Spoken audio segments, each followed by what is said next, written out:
ada sosok yang diuji oleh Allah, sudah berumah tangga cukup lama, belum punya keturunan. Nanti ini menjadi satu ijazah nih yang bisa kita amalkan. Maka beliau ini tidak pernah putus asa, lalu menunaikan sholat di mihrab seorang yang soleh, itu Maryam. Di mihrabnya kemudian sholat, minta sama Allah.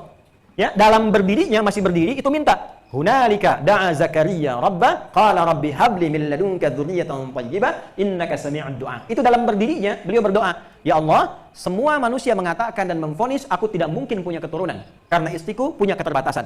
Ya, karena semua memvonis tidak mungkin, aku hanya mohon kepadamu yang tidak punya batas dalam pemberian. Engkau pasti mendengar doaku. Ya, kalau apa yang aku sampaikan tidak juga terkabulkan, kemana lagi aku mesti bermohon, ya Allah? Kurang lebih demikian bahasanya. Itu baru dibacakan, belum selesai sholatnya, jadi belum ruku, baru berdoa begini. Ketika selesai doanya, langsung dijawab. Tidak nunggu ruku, tidak nunggu selesai. Langsung dijawab, masih berdiri dalam sholatnya. Berdiri, bahasa Arabnya, qaimun, sedang berdiri. Masih sholat, yusolli, masih sholat.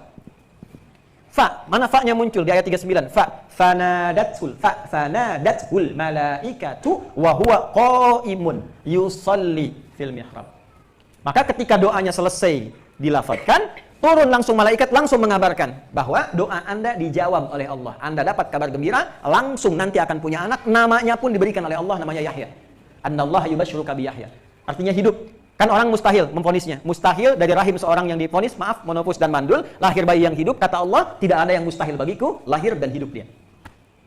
Ya, itu kapan terjadinya? Baru selesai doa, langsung dijawab. Nah, jadi kalau kita menginginkan doa yang kita panjatkan langsung ingin dijawab, nah ini pelajari di Quran ayat-ayat yang mengandung unsur fa ini. Amalannya apa? Jelas? Nah, hal yang sama praktekkan ke sini. Setelah diuraikan, ya, pelajaran-pelajaran penting di awal pembuka surat Abasa, bagaimana bersikap, ya kan? Bagaimana kita menghadapi orang, anak ke ibu, ibu ke pasangan, istri ke suami, suami ke istri, demikian seterusnya dalam pergaulan. Sudah kita dapatkan semua itu, lalu Allah tanya, "Faman syaa'a dzakara." Pakai fa. Tuh. Siapa di antara Anda yang cepat ingin mengambil tadi nasihat-nasihat, pelajaran-pelajaran tadi untuk dipraktekkan dalam hidupnya? Pakai fa. Nah, jadi ketika kita selesaikan di pertemuan yang lalu, Bapak Ibu sekalian, ya, di ayat yang ke-11, ya, kalla innaha tadzkirah. Hati-hati jangan sekali-kali bersikap yang enggak bagus dalam berhubungan sosial. Ya, faman syaa'a dzakara pakai fa. Seakan-akan ingin mengatakan, setelah saya uraikan ini, kata Allah, siapa yang cepat mau mengamalkannya? Siapa yang ingin tercerahkan? Siapa yang ingin mengamalkan? Nah, di antara sekian hamba Allah yang hidup, ternyata kita yang dipilih untuk mendengar ayat ini. Ya, yang dapat informasi untuk ngaji hari ini kan tersebar. Ada yang tahu, ada yang tidak tahu, yang tahu belum tentu hadir. Ya, Anda yang terpilih datang dari jauh-jauh ke sini hanya untuk mendengar ayat ini, dibalik sama Allah. Di antara sekian Anda yang sudah belajar sampai ke ayat ini, siapa yang mau mengamalkan ini? Siapa yang ingin cepat mempraktekannya dalam kehidupan? Ya, faman syaa'a, maka siapapun yang dikehendaki Allah, bahasanya begitu. Ya, maka masuklah pada golongan yang dikehendaki itu. Siapa yang diinginkan oleh Allah menjadi hamba yang diinginkan oleh Allah, cepat mempraktekkan apa yang Allah sampaikan tadi. Dzakarah. Ya, cirinya apa? Kalau orang-orang masuk pada golongan syaa'a ini, dzakarah, dia pasti akan mencatat, akan mengingat dan langsung mempraktekkan dalam hidupnya. Jelas di sini? Nah, kalau kita nggak ngaji begini, nggak dapat makna ini. Gitu. Maka tidak mudah baca 1 sampai 11 taunya kisah saja. Kalau baca terjemahan, kita serahkannya tawakal saja. Padahal ini tawaran. Ingat ya, di Quran itu kalau ada mayyasha, mayyasha, mayyasha, diartikannya kan siapa yang dikehendaki kan? Ya, itu kan terjemahan. Kalau diartikan dengan ilmu bahasanya, masuklah pada golongan yang dikehendaki itu. Itu. Nah, ini pelajaran yang kita ambil di surah Ali Imran di ayat 36, itu kan ada karamahnya Maryam alaihissalam. Maryam itu di antara kemuliaannya, saking dimuliakannya oleh Allah karena ibadahnya tinggi, itu mohon maaf ya Ibu Bapak, rezekinya betul-betul dilimpahkan oleh Allah. Diantarkan makanan, sudah ada makanan. Musim anggur diantarkan anggur, itu wajar. Bukan musim anggur, ada anggur. Pamannya konfirmasi Nabi Zakaria. Beliau tahu Maryam itu salihah, dekat dengan Allah. Ingin dikonfirmasi benar tidak pendidikan yang selama ini diajarkan. Ya Maryamu anna laki hadza. Maryam dari mana semua ini? Ya qalat huwa min indillah. Ya paman, semua anugerah dari Allah. Belum selesai kalimatnya. Perhatikan kalimatnya. Innallaha yarzuqu may yasha' bighairi hisab. Paman, tancapkan dalam hati kita yang paling dalam. Jangan pernah ragu. Itu fungsinya inna. Harfu nasbin wa taukidin tansibul isma wa tarfa'ul khabara mabniun 'alal fathi la mahalla lahu minal i'rab. Huruf yang berfungsi menasabkan kalimat setelah itu jadi fathah, tapi berfungsi mengingatkan, tancapkan informasi pada hati kita yang paling dalam, jangan ragu, nasab. Jangan pernah ragu. Maka terjemah tafsirnya, paman, tancapkan pada hati kita yang paling dalam. Allah itu akan melimpahkan rizki pada siapapun yang dikehendaki tanpa batasan. Perhatikan cara baca Nabi Zakaria. Nabi Zakaria itu mendapatkan informasi dari banyak orang, beliau terbatas. Nggak mungkin punya keturunan. Istrinya divonis secara medis, secara klinis, orang bicara nggak mungkin punya keturunan. Terbatas. Tapi karena mendengar kalimat ini dan di Al-Quran diabadikan, maka cara beliau menyikapi mayyasha itu bukan menyimpulkan begini, oh Maryam dikehendaki Allah, bukan. Tapi cara menyimpulkannya, saya harus menjadi hamba yang dikehendaki oleh Allah seperti Maryam mendapatkan bagian itu. Maka setelah kalimat itu muncul, langsung Nabi Zakaria melakukan amalan seperti Maryam kerjakan, sholat di mihrabnya Maryam. Itulah yang dimaksud ayat 38-nya. Fanadatul malaikat hunalika da'a Zakaria rabbah. Hunalika itu di mana? Di mihrab itu, di tempatnya Maryam sholat. Jadi kalau ada kalimat mayyasha, mayyasha, mayyasha, masuklah pada golongan itu. Nah, yasha, kata kerja asalnya, ya. Kata kerja asal, fi'il madhinya, infinitifnya. Kata kerja asal itu sya'a, yasha'u. Kalau diterjemahkan, dulu ada peristiwa begini. Madhi itu kan past tense. Dulu ada peristiwa begini. Saya buka kisahnya pakai fathah. Fathah itu membuka sesuatu. Saya buka kisah ini supaya engkau masuk dalam golongan yang mulia itu. Setelah saya uraikan 11 ayat ini, adakah di antara engkau yang cepat ingin mempraktekkan nilai-nilai kebaikan itu? Tuh, cara memahaminya begitu. Ya, kalau ada, zakarah, cepat ingat. Cepat catat. Apa saja nilai-nilai yang terkandung di 1 sampai 11 itu. Ya. Kalau belum dicatat, lihat tayangan video yang sebelumnya tuh. 1, 2, praktekkan. Halo, paham? Kenapa dia begini, Pak? Itu caranya begitu, ya. Sekarang tantangannya kepada kita begitu. Makanya di sini terjemahkannya dalam tafsirnya, ya, Bapak Ibu sekalian, kita kembalikan ke tafsirnya. Faman sya'allahu lahu an yata'adha itta'ad. Maka siapapun yang dikehendaki Allah untuk mendapatkan pencerahan dari 11 ayat yang telah dibacakan sebelumnya itu, telah kita kaji, maka pasti dia mendapatkan pencerahan dan berubah jadi lebih baik hidupnya. Nah, ketika menggunakan fa, tawarannya siapa yang cepat ingin menjadi bagian dari itu? Dia Allah tawarkan. Ini nggak ada batas, Pak, termasuk saya. Ya, jadi ini bukan hanya untuk ustadz saja. Bukan untuk laki-laki perempuan saja, semua yang hadir sekarang, mau di dalam, mau di luar, ditawari sama Allah. Siapa yang ingin jadi lebih baik hidupnya? Jadi keterlaluan kalau ada orang datang ke pengajian ini, saat sementara orang tidak mendapatkan kesempatannya, Anda sudah datang, sudah hadir, sudah duduk, sudah digerakkan oleh Allah, ditawarkan oleh Allah, langsung ayatnya hadir di hadapan kita, dan kita tidak mengambilnya. Itu keterlaluan. Ini saya tanya ya, Bapak Ibu dikasih hadiah 1 miliar di hadapan Anda, diambil nggak? Pertanyaannya bukan diambil nggak, cepat nggak ngambilnya? Cepat tuh. Allah ngasih hadiah kepada kita yang melebihi dunia dan seisinya. Diambil nggak? Diambil nggak, betul tuh. Nah, ini gambarannya. Kenapa dunia yang akan kita tinggalkan begitu cepat kita meresponnya? Akhirat yang akan kita songsong begitu banyak pikirannya. Ya. Coba saya tanya nih. Pilih mana 1 miliar atau 2 rakaat qobliyah subuh? Nggak ada pilihan ketiga, awas. Cuma 2. Qobliyah subuh atau 1 miliar?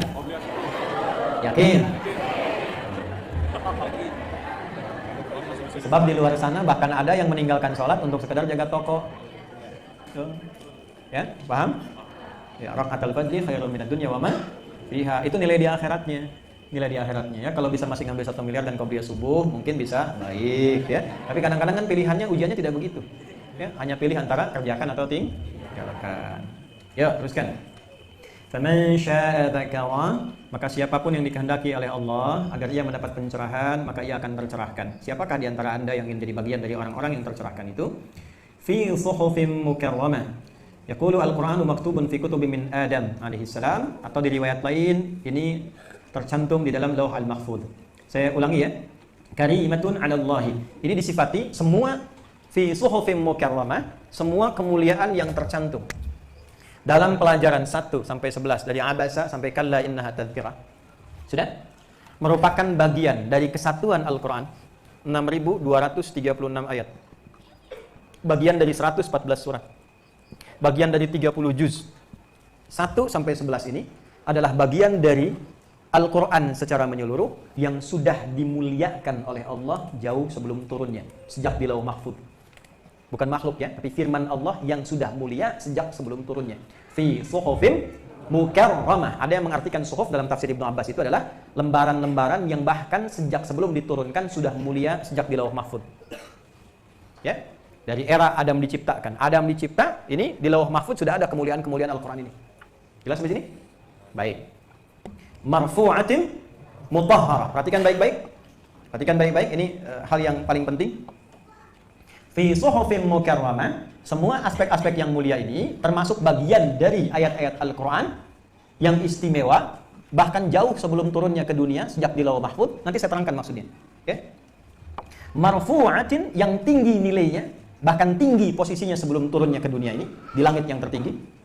Mutahhara, yang bersih dari semua kotoran-kotoran dan celah-celah yang mungkin menyertai karya-karya manusia yang lain. Jadi ini menunjukkan bahwa Al-Quran bukan makhluk, jelas ya? Tapi Al-Quran firman Allah Subhanahu wa Ta'ala. Karena Allah itu suci, Allah itu bersih, maka otomatis Al-Quran pun bersih, suci, bebas dari celah dan noda. Paham sampai sini? Ya.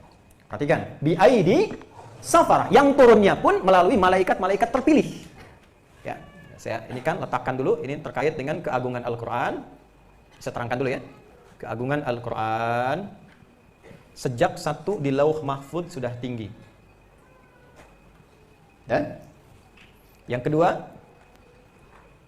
sifatnya suci. Yang ketiga, diturunkan melalui delegasi malaikat terbaik, bi'aidi safarah, ya, melalui malaikat-malaikat terbaik. Malaikat terbaik. Terbaik.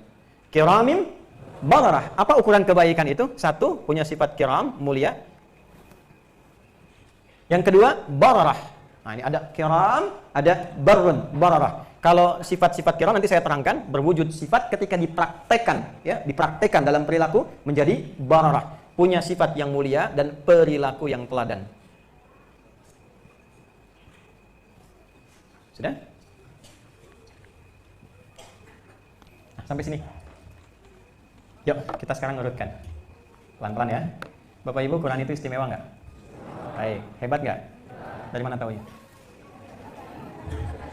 Bukan, gini. Cara mengecek satu hal itu istimewa, maka lihat fungsinya. Kan? Dari mana handphone itu tahu bagus? Ketika dipakai, oh bagus. Koneksinya bagus, future-nya bagus, ya, dan seterusnya. Dari mana tahu Quran itu istimewa? Pembuktiannya apa? Karena semua yang terkait dengan Quran itu berubah jadi istimewa. Contoh, semuanya. Malam di Lauh Mahfud jelas istimewa. Mudah-mudahan kita termasuk golongan hamba yang saat kembali kepada Allah bisa melihat Lauh Mahfud. Ya, supaya tahu keistimewaannya bagaimana. Tapi digambarkan ya kepada kita, diinformasikan dengan benar hak dari firman Allah. Saat Quran diturunkan saja dari Lauh Mahfud, belum ke dunia, baru diviralkan di alam malaikat. Saking istimewanya, semua alam langit mesti tahu keistimewaan Quran. Maka diturunkan dari Lauh Mahfud ke langit dunia, semua mesti mengetahui keistimewaannya. Saking istimewanya, dahsyatnya Al-Quran. Itu malamnya langsung berubah. Ketika waktu turunnya malam itu, semua berubah menjadi berkah. Ya, inna anzalnahu fi lailatin mubarakah. Sungguh dengan keagunganku aku turunkan Al-Quran dari Lauh Mahfud itu masih di alam langit, itu saat turunnya semua waktunya berkah. Di antara bentuk keberkahannya, siapapun yang beramal bersamaan dengan malam itu, di salah satu malam yang terletak di bulan Ramadan, maka semua nilai pekerjaannya akan dilipat gandakan pahalanya lebih dari 1000 bulan. Dan langsung diturunkan di Quran surah ke-97. Inna anzalnahu fi lailatul qadar. Apa yang dimaksud Lailatul Qadar? Wa ma adraka ma. Nah, yang disebutkan itu keistimewaannya, bukan peristiwanya kan? Kenapa disebutkan keistimewaannya? Kalau sesuatu disebutkan keistimewaan, ini menunjukkan bahwa sesuatu itu begitu dahsyat. Karena sifat itu ketika disebutkan menunjukkan bahwa yang disifati itu luar biasa. Ya, contoh begini ya. Bapak Asep ada? Ada ya? Nobita lah, gitu pasti nggak ada ya. Suneo kan udah banyak ya. Bisa, Suneo jujur. Kok Suneo? Nobita jujur misalnya kan? Nobita dermawan, Nobita rendah hati. Artinya Nobita baik nggak? Baik, sekarang saya ganti. Si jujur sedang datang. Dermawan itu akan hadir. Ya, perhatikan kalimatnya. Yang pertama, Nobita yang dermawan akan datang. Dengan yang kedua, sang dermawan itu sebentar lagi akan tiba. Mana yang istimewa terdengarnya? Yang disebutkan sifat atau orangnya? Sifat. Makanya di ilmu balaghah itu ada tasbih. Misal suami ngajak istri keluar malam-malam cuma nantap rembulan. Mah, Masya Allah, rembulan ini begitu cantik ya, seperti mama, misalkan. Contoh, Bu. Ya. Apa antum ketawa?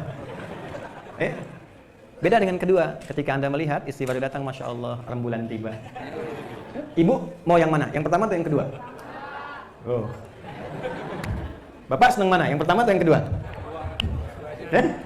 Ya, itu ada beda ketika disebutkan dengan sifatnya secara langsung, ini menunjukkan keistimewaannya yang tinggi. Nah, di dalam Quran surah Al-Qadar disebutkan keistimewaannya, bukan peristiwanya, untuk menunjukkan betapa tinggi nilai dari peristiwa itu. Wa ma adraka ma Lailatul Qadr, Lailatul Qadri khairum min alfi syahr. Malam itu saat peristiwa Al-Quran turun dari Lauh Mahfud, itu saking berkahnya, semua amalan terlipat gandakan lebih dari 1000 bulan. Semua. Makanya lailnya dirubah jadi tak pakai lailah. Jadi lailah untuk menunjukkan keistimewaan. Katanya aja berubah. Kalau cuma lail standar biasa. Allah nggak katakan begini, ya inna anzalnahu fi lailil qadri, tidak. Kalau lail jadi netral, semua malam sama. Tapi ketika istimewa tambahkan ta, lailatul qadr. Artinya beda. Kan pernah saya sering katakan kalau lail itu netral, waktu semua, waktu malam. Ya, lail, jamaknya layali, lili, lela, lala, ya. Ibu lili, ibu malam-malam, kan? Nah, oke, satu. Turunnya melalui malaikat siapa? Jibril. Jibril itu, Bu, Bapak, penting diketahui dulu malaikatnya standar biasa. Para nabi itu punya teman dari malaikat. Nabi Daud tuh nggak tanggung, temannya malaikat maut. Nabi Sulaiman, Nabi Musa itu, Nabi-Nabi Bani Israel itu teman akrabnya malaikat maut. Setiap ketemu, kapan nih? Kapan nih? Udah tiba? Enggak, saya cuma mau ngobrol aja. Itu malaikat punya teman begitu tuh, mau. Ya? Ya. Tapi ketika Nabi Muhammad kemudian mendapatkan satu utusan dari malaikat yang itu membawa Al-Quran, langsung naik status malaikat itu menjadi pemimpin seluruh malaikat. Jibril. Langsung berubah jadi Ruhul Amin. Nazala bihi Ruhul Amin, pemimpin seluruh malaikat. Anda bayangkan. Lalu Nabi mendapatkan itu, Nabi Muhammad dapat itu. Nabi Muhammad naik status Sayyidul Anbiya'i wal Mursalin. Seluruh pemimpin Nabi dan Rasul yang pernah diutus. Pemimpinnya Nabi Muhammad. Awas, ini kata ini punya konsekuensi. Semua keistimewaan Nabi-Nabi sebelum Nabi Muhammad itu diakumulasikan, dikumpulkan dan dimiliki oleh Nabi Muhammad. Ya, jadi jangan menempatkan Nabi lain di atas Nabi Muhammad. Nabi Muhammad jauh lebih tinggi. Jauh lebih tinggi. Tapi jangan sampai mengangkat status Nabi di atas kadarnya. Makanya tetap di Quran disifati beliau tetap makan, tetap jalan-jalan, dalam hadis olahraga. Kenapa? Supaya tidak diangkat kadarnya melebihi statusnya. Jangan dipertuhankan. Ya, nanti ditanya balik, masa Tuhan makan? Tuhan kok jalan-jalan? Tuhan kan olahraga? Jadi aneh. Makanya di muka bumi ini kalau ada yang mengaku Tuhan, itu Allah rendahkan sampai kalimat yang paling hina, paling kecil. Ya, contoh, Firaun kan pernah ngaku Tuhan. Ya, tewasnya bagaimana? Tenggelam kan? Jadi kita menjadi candaan. Tuhan tenggelam. Ya kan? Namrud pernah ngaku Tuhan. Ya, tewasnya bagaimana? Kena nyamuk masuk ke telinga, yang nyamuknya pun nyamuk cacat. Sayapnya hilang satu. Muter di sini. Ya, kan jadi candaannya enak tuh. Siapa tuh? Tuhan yang matinya sama nyamuk cacat. Itu sampai sebegitunya itu. Kalau mengangkat terlalu tinggi, maka Allah rendahkan serendah-rendahnya. Ya, tapi siapapun yang mendekati Al-Qur'an, ini poinnya. Dia menjadi pribadi yang tertinggi. Ya, jadi jangan sampai kita merasa bahwa ada nabi lain unggul dibanding Nabi Muhammad, tidak. Nabi Yusuf itu tampan, tapi tampannya baru sepersekian dari Nabi Muhammad SAW. Nabi Isa, tadi saya sampaikan di Al-Azhar, Nabi Isa itu kan diantara mukjizatnya menghidupkan yang mati dengan izin Allah kan? Motifnya apa sebabnya? Karena ingin nanya pada yang mati itu, siapa yang bunuh kamu? Dengan izin Allah dihidupkan dulu, biiznillah, hidup, ditanya, siapa yang bunuh kamu? Nabi Muhammad gak usah dihidupin, di alam kubur gak tahu peristiwanya. Nabi lewat kuburan, Nabi sampaikan, itu tuh ada yang ribut-ribut di dalam karena gak bersih nyuci kakinya. Ini ada dosa begini, gak perlu dibangkitkan, sudah tahu di dalamnya ada apa. Itu dahsyatnya Nabi Muhammad tuh begitu. Jadi gak perlu bangkit dulu, di dalam kubur sudah tahu. Ya. Contoh lain, siapa nabi yang bisa bicara dengan hewan? Nabi Ismail, hewannya semut kan? Oh, bagus, berarti ibu fokus. Berarti ibu fokus. Nabi Sulaiman, bicaranya sama siapa? Semut, hewannya semut. Nabi Muhammad jangankan hewan, Pak, Ibu, keledai itu sampai tahu nasabnya sampai kemana. Sama tumbuhannya sudah mati, masih bisa ngobrol. Ada pelepah kurma, dijadiin tambatan buat tangga naik ke mimbar Nabi. Satu kali mau diganti, nangis. Kedengaran oleh Nabi. Kenapa nangis? Mau diganti ya Nabi, khidmat saya selama ini selesai. Mau nggak saya tawari? Tetap jadi tangga pijakan atau ikut saya ke surga? Ikut engkau ke surga ya Rasulullah. Maka dikuburkanlah pelepah kurma itu di area-area itu. Anda bayangkan, ya? Jangankan dengan hewan, dengan tumbuhan nggak bisa. Ya.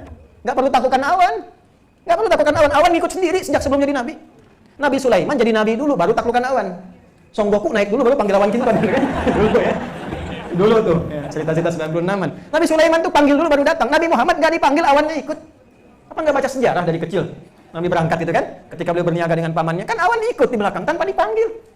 Nabi Musa ketemu Firaun, doa dulu kan? Rabbi syrahli wa yassirli. Berdoa baru dikabulkan. Nabi Muhammad nggak minta turun ayat. Nabi Musa, Rabbi syrahli sadri. Nabi Muhammad, alam nashrah laka sadra. Rabbi syrahli sadri. Nabi Muhammad, alam nashrah laka sadra. Nggak minta turun ayat. Wa yassirli amri. Nabi Muhammad turun, wa nuyassiruka lil yusra. Nabi Muhammad tuh. Ya, kapan beliau jadi istimewa sedahsyat itu? Ketika mendapat Al-Qur'an. Mekah itu gersang, terbelakang, jauh, turun Quran sampai sekarang berkah. Barokah Quran itu. Ya, Nabi hijrah dari Mekah ke Yathrib. Nabi hijrahnya ke Yathrib. Tempatnya, maaf, ekonomi jauh tertinggal, masyarakatnya banyak konflik. Dan ingat, Nabi hijrahnya itu ke area selatan, bukan di utara. Yang maju itu utara, Yahudi banyak di sana. Nabi itu ke tempat yang gersang, yang belum berkembang, wilayah selatan yang sekarang jadi Masjid Nabawi. Ada fadilah Quran turun di situ, dipraktikkan oleh masyarakatnya, tiba-tiba berubah jadi maju, ada peradaban, orangnya baik semua. Sampai sekarang kotanya jadi mencerahkan, berubah jadi suasana kota dan muncul cahaya-cahaya kebaikan. Maka untuk mengenang itu dirubahlah namanya menjadi Al-Madinah Al-Munawwarah. Kapan jadi Al-Madinah? Ketika ada Al-Quran. Maksudnya apa? Ini Allah ingin menyampaikan begini. Bapak Ibu, seluruhnya tanpa kecuali, ini ada ayat turun 11 tentang panduan hidup yang mulia. Ini semua bagian dari Al-Quran yang mulia. Terkait dengan Al-Quran, semua isinya. Karena bagian dari Al-Quran, fadilahnya pun akan sama. Jika Anda mendapati bagian dari Al-Quran itu, maka Anda mendapatkan percikan kemuliaannya, seperti segala hal yang terkait dengan Al-Quran jadi mulia. Harinya berubah, Jumat jadi Sayyidul Ayyam, Nabinya Sayyidul Anbiya wal Mursalin, malaikatnya Sayyidul Malaikah. Ya, malamnya malam mubarakah. Maka siapapun yang bersentuhan dengan Al-Quran akan naik derajatnya, dimuliakan oleh Allah melebihi standar biasanya. Ini dasarnya. Makanya nggak ada orang yang dekat dengan Al-Quran, kecuali pasti Allah angkat derajatnya. Nah, maka diturunkanlah ayatnya untuk menyempurnakan itu. Perhatikan. Seperti halnya Al-Quran ditempatkan di lauh mahfud yang tinggi, marfu'atin. Ya, mutahharah, marfu'ah, tinggi. Maka siapapun yang bersentuhan dengan Al-Quran akan ditinggikan derajatnya oleh Allah Subhanahu wa Ta'ala. Jangan amin dulu, sebentar. Ya. Mutahharah. Sebagaimana Al-Quran ini suci, maka orang-orang yang benar interaksi dengan Al-Quran, maka disucikan oleh Allah dari sifat-sifat yang tidak baik. Makanya tadi saya katakan kalau orang ngaji, ngajinya benar, hatinya bersih. Hatinya bersih. Jadi lihat orang itu peluang kesalehannya, nggak banyak cari kesalahan orang. Bersih, lihat orang, Masya Allah. Rindu kita hati bersih begini. Nah itu obatnya Quran. Kalau ada penyakit hati, salah satu obatnya Quran. Wa nunazzilu minal Qur'ani ma huwa shifaa'un wa rahmatun lil mu'minin. Itu di Quran surah 17 ayat 85. Jadi kalau hati sedang gundah, Bu, gelisah, ya, nggak usah curhat di media sosial. Ya. Tolong aminkan ya. Yang kasih like mudah-mudahan masuk surga. Enak banget masuk surga pakai like ya. Orang-orang sekarang itu bingung saya. Ya. Balik lagi tadi. Ambil wudu, buka mushaf. Dan dahsyatnya begini, sering kali terjadi begitu Anda buka, ayatnya sesuai dengan keadaan yang sedang kita alami. Relate. Kenapa? Karena memang sudah begitu fitrahnya. Nah, maka kembali ditawarkan, kalau Anda ingin mengamalkan 11 ayat ini, 11 ayat ini akan merubah hidup kita naik derajat. Yang kedua, hati kita menjadi lebih bersih. Jangan sampai ketemu orang kelihatan cacat misalnya, cara pandangnya beda. Tidak, bersih hatinya. Seperti Nabi menghadapi Abdullah bin Abi Umi Maktum, setiap ketemu setelah peristiwa ini, lain sapaannya. Wahai orang yang telah disanjung oleh Allah dan telah membawa pedoman meluruskan saya. Disanjung, diangkat, Nabi sendiri mengangkat derajatnya. Coba bisa nggak lihat orang begitu tuh? Ya, saya sekarang agak bingung ya. Masya Allah, Allah tampakkan tuh fenomena di hadapan kita tuh sudah terlihat, nampak, bahkan direkam dan sebagainya. Ya. Ada orang-orang yang divonis terganggu jiwanya, terganggu pikirannya, tapi kok bisa hafal Quran? Banyak diviralkan lagi di YouTube tuh. Oh, saya sedang ke tempat, mohon maaf ya, rumah sakit jiwa, ada pasien yang menarik hafal Quran. Yang kamera yang datang yang merasa sehat nggak hafal. Terus dijadikan konten gitu. Itu kan pengingat dari Allah. Ini yang begini bisa hafal. Engkau dikasih perpuluhan tahun untuk baca pun belum merasa sehat. Apalagi yang dibutuhkan untuk kita bersentuhan dengan Al-Quran. Banyak aneh-aneh nih. Kalau nggak percaya ini ya, ini duhur jam berapa nih? 11? 40? Ayo lihat tuh ya. 40 ya? Nih ambil 11.35 ya. Ya 38 boleh lah. Ini ada perbedaan pendapat. Ternyata tempatnya beda-beda. Sini 38, Bekasi sana beda, Tegal beda. Lihat 11.38. Maksud saya begini. Nanti DKM nih, mana DKM? Jam 11 adzan. Jam 11. Ini contoh ya, bukan dipraktekkan, contoh. Jam 11 adzan. Allahu Akbar, pasti banyak yang datang tuh. Bahkan yang nggak pernah ke masjid, datang tuh. Coba aja kalau nggak percaya, Anda di rumah tuh. Nanti datang tuh. Bapak ini kok adzan jam segini belum waktunya. Tuh, aneh kan? Pak, waktu saya adzan tepat waktu, Bapak nggak datang.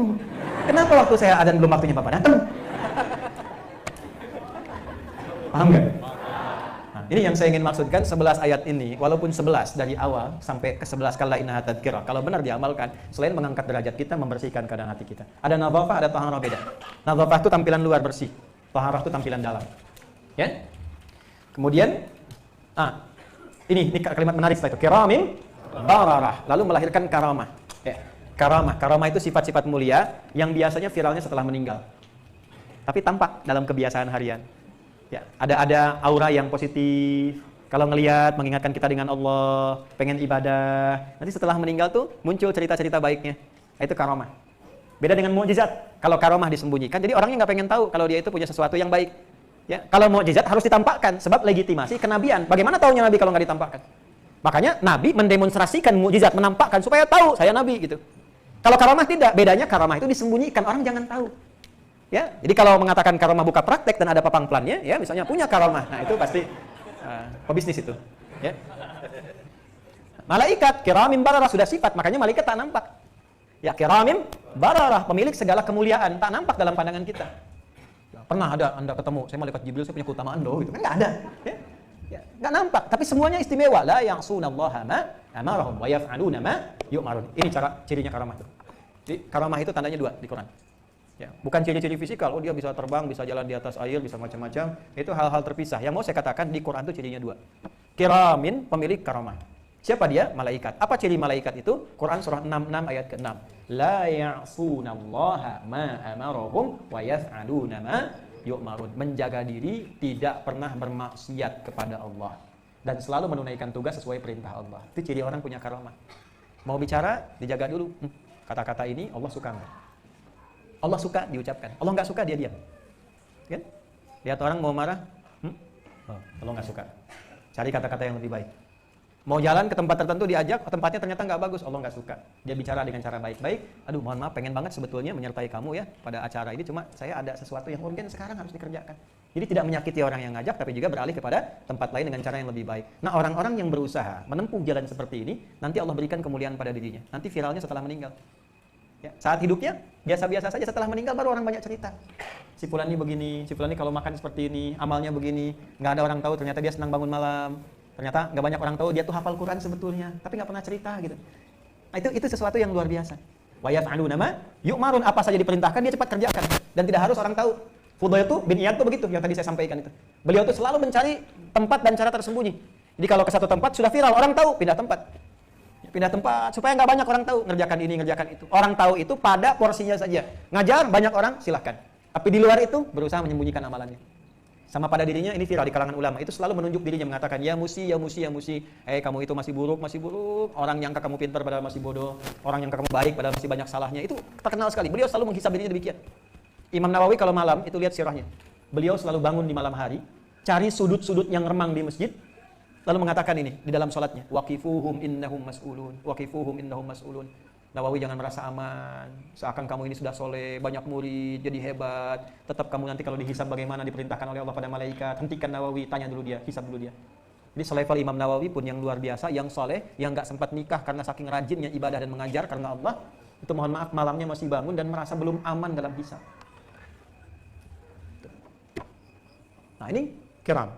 Jadi kalau Anda ingin mendapatkan karamah, kemuliaan, ingin lebih taat, dekati Al-Quran. Dekati Al-Quran. Ya, ambil satu malam satu, nggak usah banyak-banyak Bu, Pak.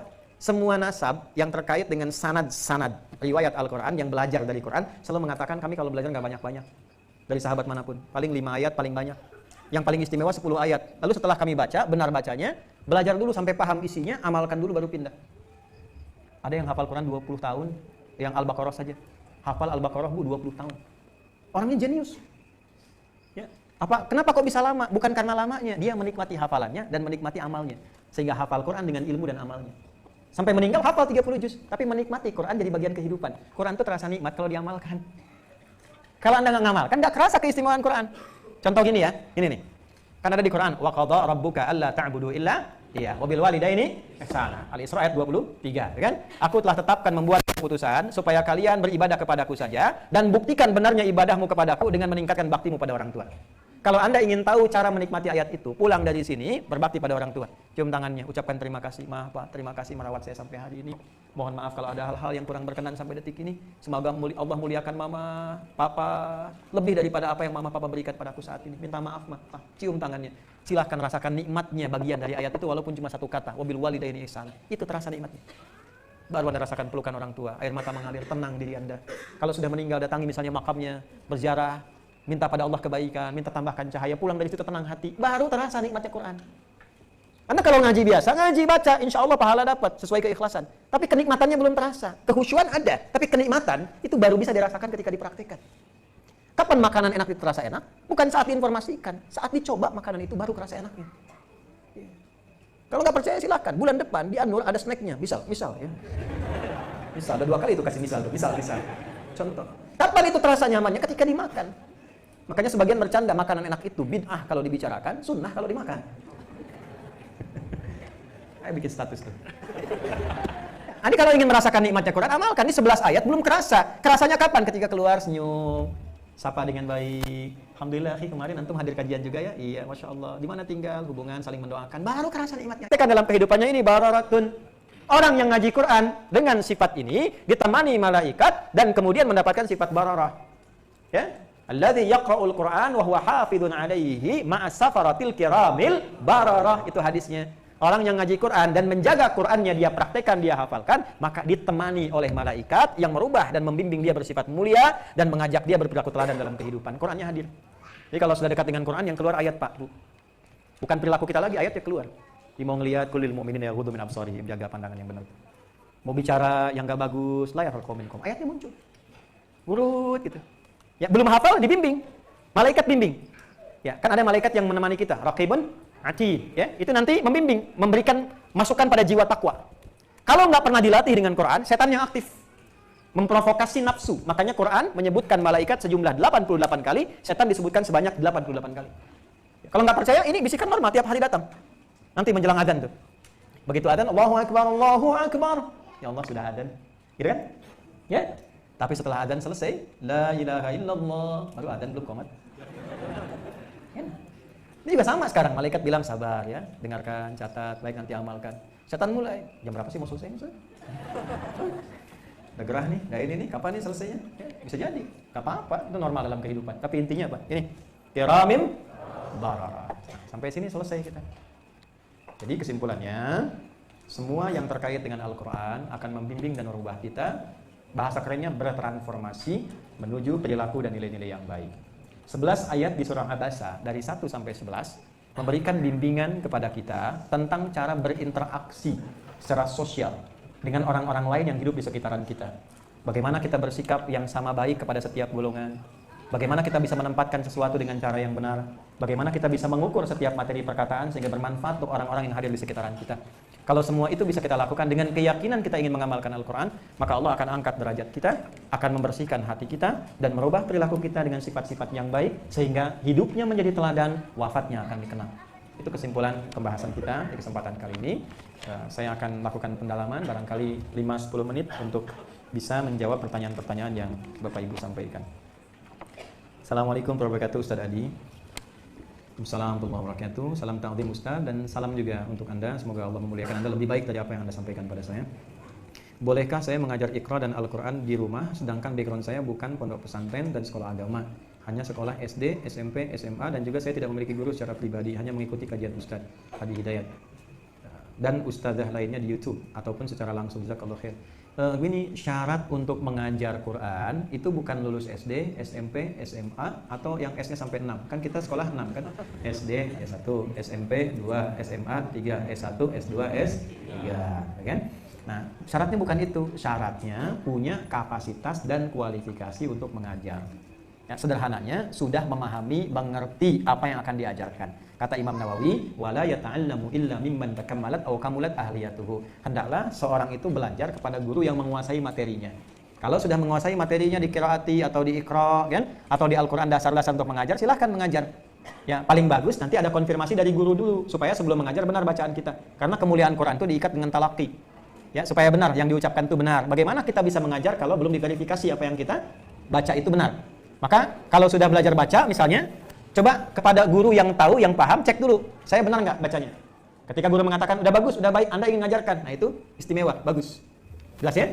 Nah, kecuali belum mendapatkan itu sekadarnya dan ada tuntutan untuk mendapatkan ilmu dari Anda, maka boleh-boleh saja pada standar-standar yang Anda kuasai. Jelas? Ya. Kan kalau Iqra, kayak qiraat ini kan masih dasar. Dakhala wa kharaja, itu kan ucapan hurufnya a, fa, ta, itu kan? Ya, a, fa, ta, a, fa, ta, fa, lam, doma, lu, apa, lu.